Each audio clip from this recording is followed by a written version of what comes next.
இயேசு கிறிஸ்துவின் இனிய நாமத்துக்கு மகிமை உண்டாவதாக. இந்த தினத்திலே இயேசுடைய பிறப்பை குறித்து, நம்முடைய வாழ்க்கையில் இது வருகிற ஆசீர்வாதத்தை குறித்து பார்த்து கொண்டிருக்கிறோம். இயேசு கிறிஸ்துவுடைய பிறப்பு தேவன் எங்கெல்லாம் தீர்க்க தரிசனமாய் சொல்லப்பட்டிருக்கிறது என்பதை நாம் பார்த்து வருகிறோம். இந்த தினத்திலே கூட ஏசாயா தீர்க்க தரிசன புஸ்தகம் 9ஆம் அதிகாரம் 6வது வசனம், நமக்கு ஒரு பாலகன் பிறப்பார், நாமம் ஒரு குமாரன் கொடுக்கப்பட்டது, கர்த்தத்துவம் அவர் தோளின் மேல் இருக்கும், அவர் நாமம் அதிசயமானவர், ஆலோசனை கர்த்தர், வல்லமை உள்ள தேவன், நித்திய பிதா, சமாதான பிரபு எனப்படும்.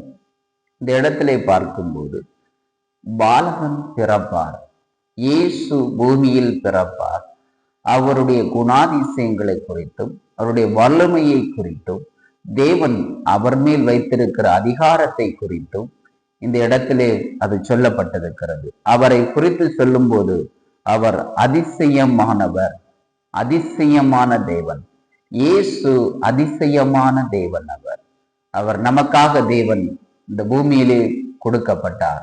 மனு குலத்தை மீட்கும்படியாகவே அதிசயமான தேவன் என்பதை அவரை குறித்து தேவன் சாட்சியாக சொல்லுகிறார்.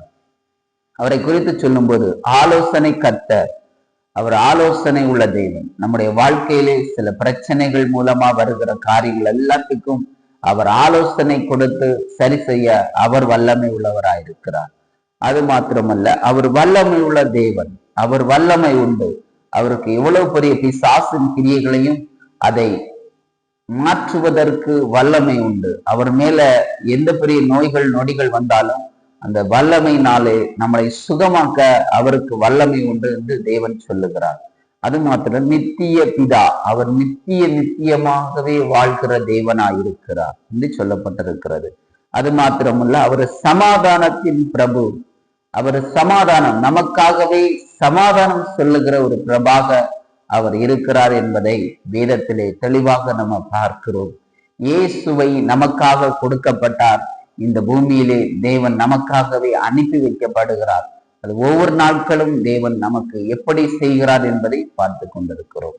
கர்த்தர் இந்த வார்த்தை மூலமாக உங்களை ஆசீர்வதிப்பாராக.